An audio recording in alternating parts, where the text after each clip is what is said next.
তারা ষড়যন্ত্র করল যে ওয়াজেদকে এই দুনিয়া থেকে এমনিতেই তালাক দিয়ে দিতে হবে, অর্থাৎ আপা আপনাকে তালাক দেওয়ার আগেই যেন ওয়াজেদের তালাক হয়ে যায়। ওয়াজেদ মারা গেল মে 2009।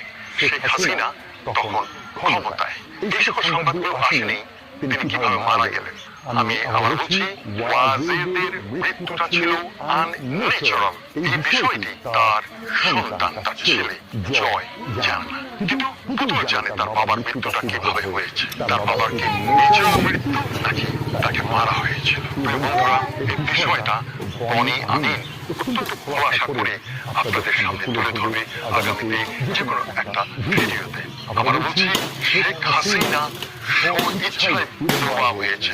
শেখ হাসিনা আল্লাহ কর্তৃক বিধবা হননি। পৃথিবীর কোন একটি দেশে সেখানে বসে আমি আপনাদেরকে বিস্তারিত বর্ণনা করব।